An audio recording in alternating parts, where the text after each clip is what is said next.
全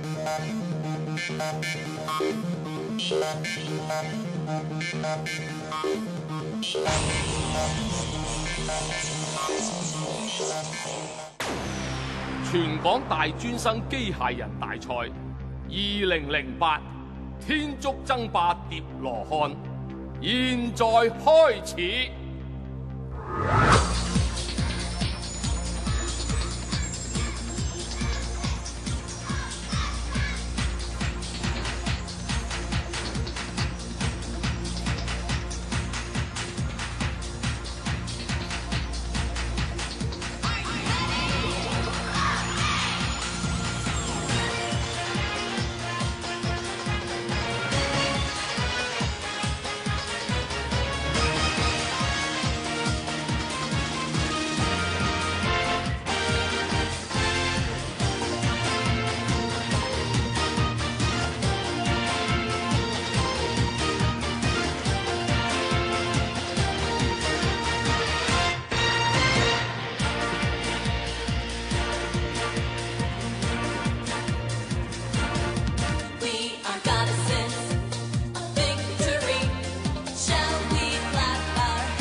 浸信會李明才小學咁精彩嘅啦啦隊演出啊，為我哋今屆全港大專生機械人大賽揭開序幕。各位嘉賓、各位大學嘅代表、各位觀眾，大家好，我係主持蔡浩良，我係 Kiki 林子軒。當然仲有我哋今日喺場地嗰方面咧訪問嘉賓同埋大學代表嘅好拍檔何欣欣 Yannis。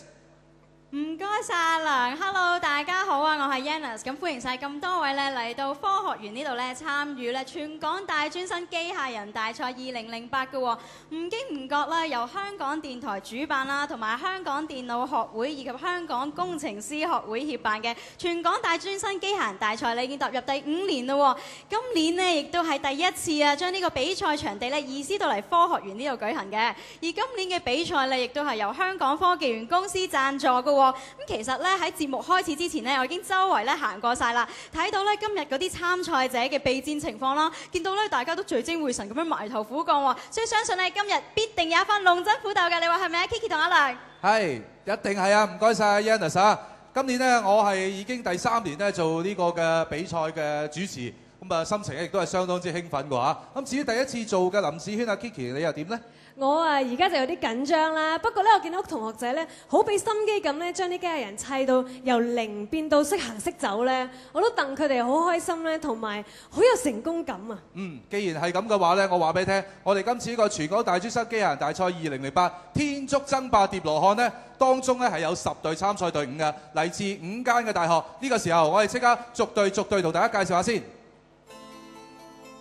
首先出場嘅係嚟自城市大學嘅城大開幕隊，第2隊出場嘅係嚟自城大嘅城市連橫，跟住3隊嘅就係中文大學，第1隊係機不擲食隊，跟住係萬刀甲游隊，跟住係馬料水先知隊啊，跟住嘅2隊咧都係嚟自香港大學嘅隊伍嘅。首先出場嘅係格物隊，跟住係陽光戰士隊。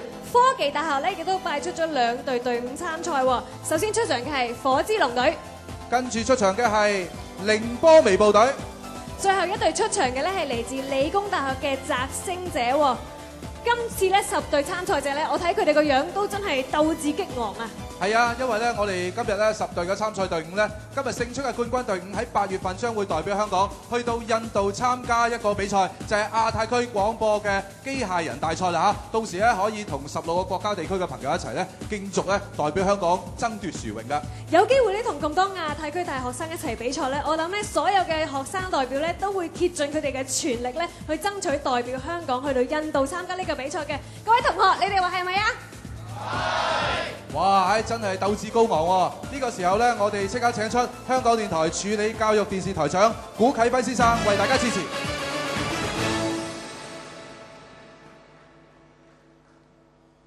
Mr. Brook、陳任南先生、譚偉豪工程師、黃傑莊博士、各位嘉賓、各位同學，今日我哋聚首一堂喺香港科學園參加全港大專生機械人大賽。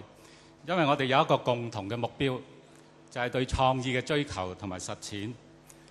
香港電台主辦呢一個比賽已經係第5年，目的就係提高學生對工程學科同埋資訊科技嘅興趣，鼓勵創意。剛才我到參賽者嘅準備區走咗一圈，見到學生同學聚精會神咁喺度試機械人，每一個都係一個獨特嘅設計。同學亦都有自己嘅爭勝策略，我實在感受到佢哋嘅創造精神。今日同學有機會實踐同埋驗證自己嘅構思是否經得起考驗，是否比別人優勝，所以無論勝負都已經享有豐盛嘅成果。當然，如果勝出嘅話，更加可以代表香港參加8月31號喺印度普拿舉行嘅亞太廣播聯盟機械人大賽。呢一個比賽每年都吸引亞太地區好多國家同埋地區參加。今日我哋見到除咗有大專生嘅比賽之外，喺嗰邊呢仲有中小學機械人繽紛 show。咁我正話去睇過嗰啲機械人呢好可愛，又可以拔河，又可以表演跳舞。咁證明香港嘅學生對工程學科嘅興趣同埋能力水平都相當高。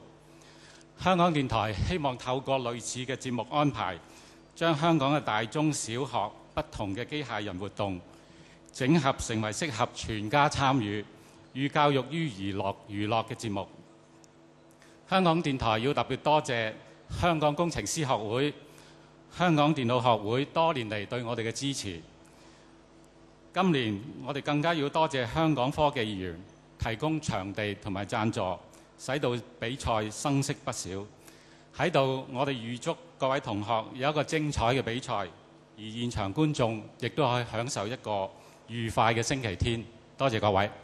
唔該晒，古生，請你留步。等我哋而家有請埋其他嘉賓一齊為我哋上台主持一個簡單而隆重嘅宣誓儀式，進行監誓嘅。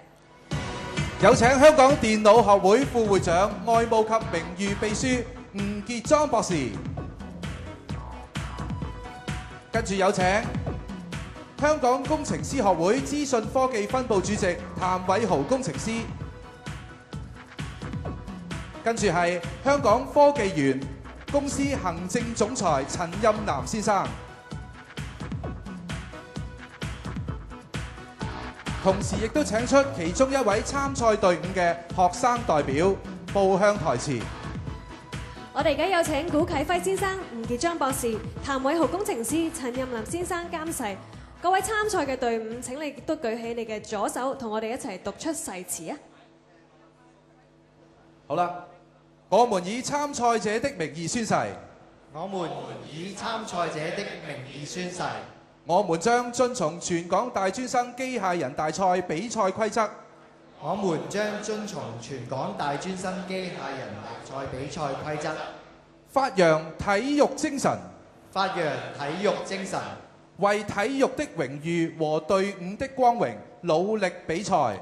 為體育的榮譽和隊伍的光榮努力比賽。禮成。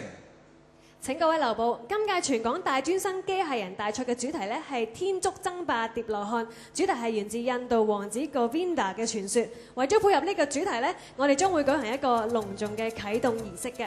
係啦，大家一陣咧可以睇到咧，就係我哋嘉賓嘅手上邊咧就會揸住一嚿一嚿嘅積木，呢啲積木咧就將會咧就好似疊羅漢咁樣咧就會疊高㗎。至於喺舞台嘅兩邊咧，體操運動員咧亦都會蓄勢待發，因為佢哋咧用疊羅漢嘅方式邁向高處嘅目標㗎。事不宜遲啦，不如我哋有請4位主禮嘉賓為我哋主持呢個啟動儀式嘅。好，我哋首先有請譚偉豪工程師。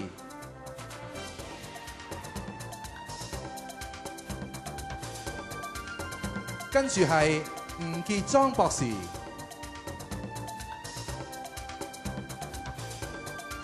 有請陳蔭南先生，最後係古啟輝先生。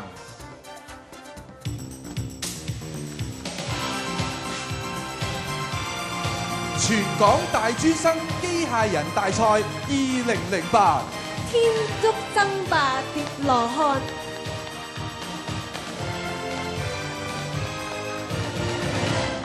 哦，原來係今次比賽嘅主題啦，同埋名稱㗎，亦都表示今日嘅比賽正式開始。唔該晒咁多位主禮嘉賓，請各位到嘉賓席就座，欣賞我哋即刻開始嘅比賽啦。亦都請我哋嘅學生代表呢，稍移玉步去台下準備先。你哋要俾心機啊，因為呢今日嘅比賽呢，除咗現場嘅觀眾朋友可以欣賞到之外呢，仲會喺亞洲電視文化資訊頻道同埋香港電台嘅 ETV Online 網站現場直播嘅。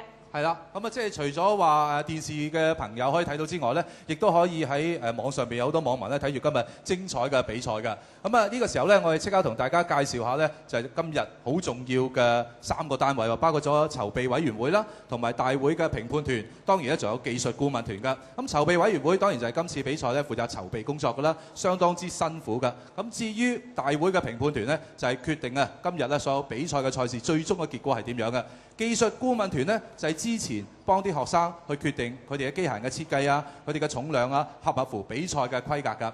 咁我哋今日咧仲有3個特別嘅獎項要頒發嘅喎，就係最佳團隊精神獎、最佳藝術設計獎同埋最佳工程設計獎嘅，都係要靠呢幾個委員會咧細心去評選啦。好啦，而家我哋即刻交翻俾我哋台下邊另一位主持 Yannis 介紹我哋呢位委員會先。唔該晒阿梁同埋 Kiki 嘅，係啦，等我喺呢度咧就介紹下咧我哋今日嘅籌備委員會先啦。咁我哋籌備委員會嘅主席咧就有香港電台助理教育電視台長古啟輝先生。其他嘅籌委會成員呢，仲包括有香港工程師學會資訊科技分部委員林佑斌先生，香港工程師學會製造及工業分部師傅謝永玲工程師，香港工程師學會資訊科技分部委員蘇凌超工程師，香港電腦學會社會事務委員會會員李春林先生，同埋香港電台高級監製李耀明先生嘅，即係人強鼎盛啊！咁除咗咧有籌備委員會之外咧，當然就要介紹下我哋今日嘅大會評判團啦。咁我哋嘅大會評判團主席咧就有香港工程師學會資訊科技分部主席譚偉豪工程師，而其他嘅評判團成員呢，仲包括有香港電腦學會代表宋電晴工程師，香港工程師學會控制自動化及儀器儀表分部主席張子敦工程師，香港工程師學會機械、輪機、造船及化工分部主席梁偉雄工程師，香港工程師學會製造及工業分部委員萬里揚先生，同埋香港電台項目主任工程周卓偉先生嘅。咁坐喺我哋會場嘅另一邊呢，就有技術顧問委員會啦。咁首先係技術顧問委員會嘅主席，香港電腦學會代表梁慶華工程師。至於其他嘅技術顧問團成員，仲有香港工程師學會資訊科技分部副主席施禮華工程師，香港工程師學會機械、輪機、造船及化工分部委員邵志勇工程師，香港電腦學會代表曾炎坤先生，同埋香港電台助理項目主任工程朱仲君小姐嘅。唔該晒 Yannis 同埋咁多位有份量嘅評判同埋技術顧問啊！其實咧今日嚟到會場咧，仲有一位好特別嘅打氣嘉賓喎。佢咧就係香港科技園公司主席 Chairman of Hong Kong Science and Technology Parks Corporation Mr. Nicholas Brook 啦。我知道咧一陣間呢一班頭先所有嘅評判團咧，都會一定全神貫注、聚精會神咁咧，幫我哋睇住佢比賽過程㗎啦，確保咧由初賽到決賽14場嘅賽事咧，都係真正公平公正嘅。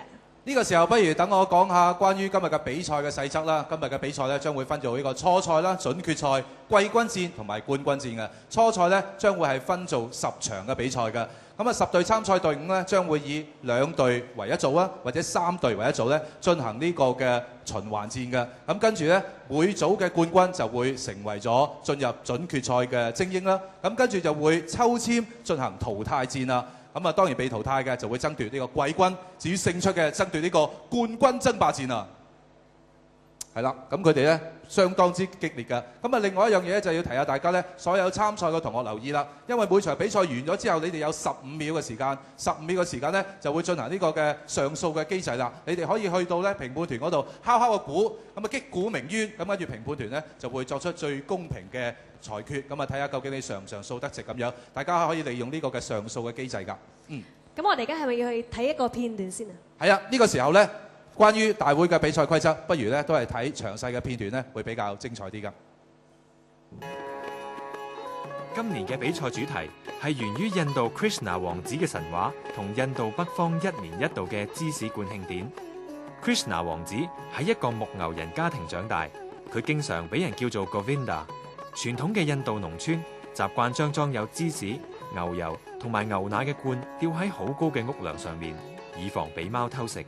頑皮嘅 Govinda 就會同佢嘅朋友搭成人梯，然後偷食罐入面嘅芝士。呢個做法後來慢慢就演變成1年1度嘅芝士冠慶典。喺芝士冠慶典期間，大家會將裝滿芝士、牛油、牛奶同埋錢等等嘅大罐懸掛喺大約20至40尺嘅高空。一班年輕人就會利用人搭人嘅方法搭成金字塔，企最高嘅人就可以打爛個大罐，然後攞晒罐裏面啲嘢，同埋同所有有份組成金字塔嘅人瓜分獎金。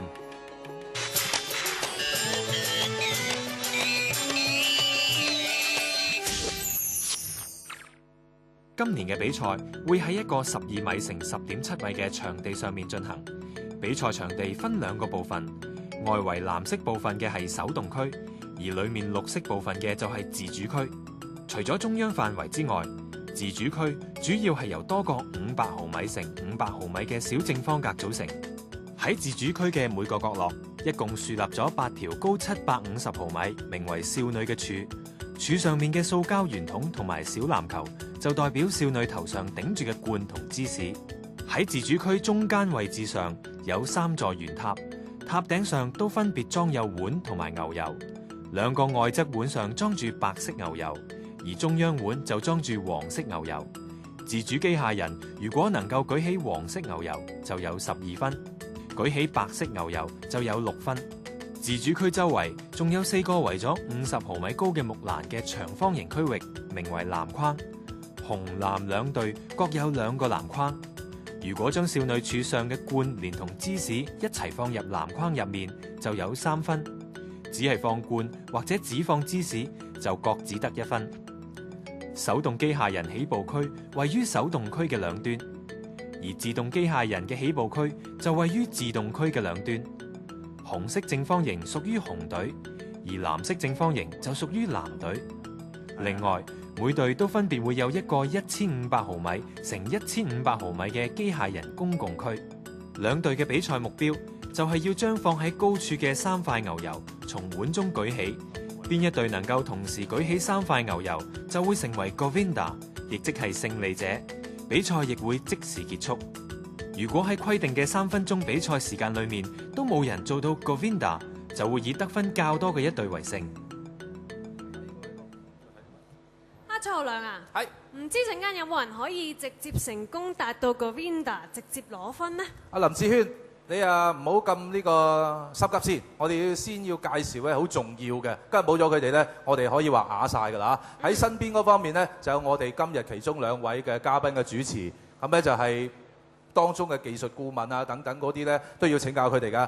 同大家介紹嘅包括咗施禮華工程師阿 George， 好嘢阿 George， 跟住有宋電程工程師阿 Steve。George， 我知道咧，你已經係第5年咧擔任呢個嘅比賽嘉賓評述啦。咁我想問下，今年同埋前幾年嘅往年嘅比賽相比啦，難度上有冇一啲唔同咁呢？我諗今年嘅挑戰同往年不同，因為今次其實如果想要達到3嚿一齊拎起咧，佢哋又要合體之後又要分體，所以呢個難度係以前係未有嘅。哦，OK。係。咁啊，Steve，我又想問下你啦。你有冇一啲小 tips 咧，俾我哋同學仔咁啊？